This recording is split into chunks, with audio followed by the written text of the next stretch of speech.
তো ভাই লোক, আপনারা কখনো নোটিস করেছেন যে পুষ্পা টু এবং কেজিএফ টু এর মধ্যে অনেকটা সিমিলারিটি আছে? যেমন হিরোর mission, brand, mother sentiment, smuggling এবং স্টোরি লাইন।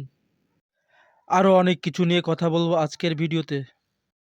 ভিডিও শুরু করার আগে একটা কথা, এই ভিডিওটা শুধু বিনোদনের জন্য তৈরি করা হচ্ছে। এখানে কোন হিরো কেমন বা কোন ছবি কেমন তা নিয়ে কোনো মতবাদ করার দরকার নাই। তো চলুন শুরু করা যাক। যেহেতু এটা আমার নতুন চ্যানেল, তো সাবস্ক্রাইব তো করাই যায়। কেজিএফ এবং পুষ্পা পার্ট ওয়ানে জিরো থেকে হিরো হওয়া পর্যন্ত দেখিয়েছে, কিন্তু পার্ট টুতে কেজিএফ এবং পুষ্পা দুটোই ব্র্যান্ড হয়ে উঠছে। মানে পার্ট টুতে কেজিএফ এবং পুষ্পা দুটো নায়কই ব্র্যান্ড হয়েছে। একদিকে রকি তার ব্র্যান্ড হওয়া শো অফ করে না, কিন্তু পুষ্পা তার ব্র্যান্ড হওয়া শো অফ করে। পুষ্পা তার ব্র্যান্ডের শো অফ সব জায়গায় করে, কিন্তু রকি তার ব্র্যান্ড শো অফ কখনোই করে না। এর পেছনেও একটা রিজন আছে। রকি কবি উপর উঠনা থা, কিন্তু ব্র্যান্ড হওয়ার পরে থেমে গেলে চলবে না। তাকে মায়ের দেওয়া ওয়াদা পূরণ করার জন্য সে ব্র্যান্ড প্রমোশন করে না। কিন্তু পুষ্পা তার নামের জন্য, তার পিতার পরিচয়ের জন্য অনেকবার অপমানিত হয়েছে।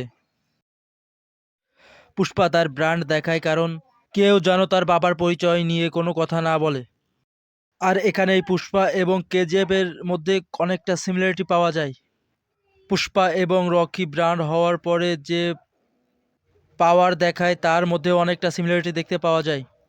যখন কেজিএফ এর ন্যাড়াচিতে গারোরা রাজ করত, তখন তার যতটুকু সোনা দরকার ছিল সে ততটুকুই উত্তোলন করত। যখন রকি গারোরাকে মেরে ন্যাড়াচির লিডার হয়, তখন সে আনলিমিটেড সোনা বের করতে শুরু করে। পুষ্পার আগে মঙ্গল সিনু সিন্ডিকেটের সকল কাজ সামাল দিত। মঙ্গল সিনুর যতটুকু লাল চন্দন কাঠ প্রয়োজন হতো সে ততটুকুই ক্রয় করত। কিন্তু পুষ্পা যখন সিন্ডিকেটে সামাল দিচ্ছিল, সে তখন আনলিমিটেড লাল চন্দন কাঠ স্মাগলিং করছিল।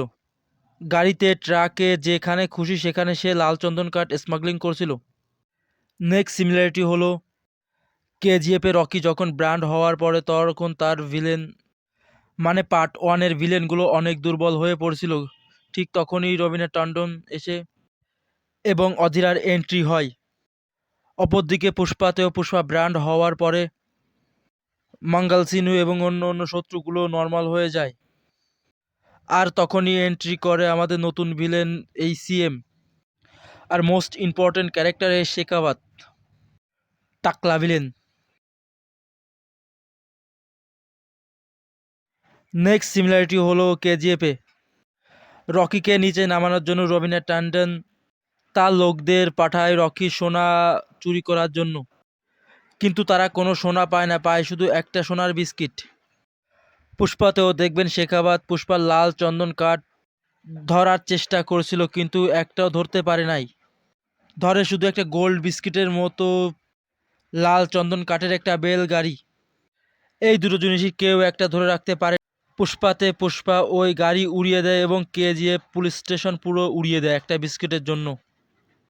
আর এখানেই দেখুন যে কতটা সিমিলার রয়েছে দুটো মুভির মধ্যে। কেজিএফের এই সিনটার সঙ্গে পুষ্পা মুভির আর একটা সিন সিমিলার করা যায়, সেটা হলো পুষ্পা টুতে পুষ্পা তার একটা কর্মচারীর জন্য পুলিশ স্টেশন গিয়েছিল, আর সেই পুলিশ স্টেশন প্রত্যেকটা লোককে সে কিনে নিয়েছিল টাকা দিয়ে। এই সিনটার সঙ্গে কেজিএফের গোল্ড এর সিনটা অনেক সিমিলার খায়। ভিডিওটা কেমন লেগেছে তা অবশ্যই কমেন্টের মাধ্যমে জানাবেন, এবং পার্ট টু চাইলে তাও কমেন্ট করবেন। অবশ্যই একটা সাবস্ক্রাইব তো করবেনই। আল্লাহ হাফেজ।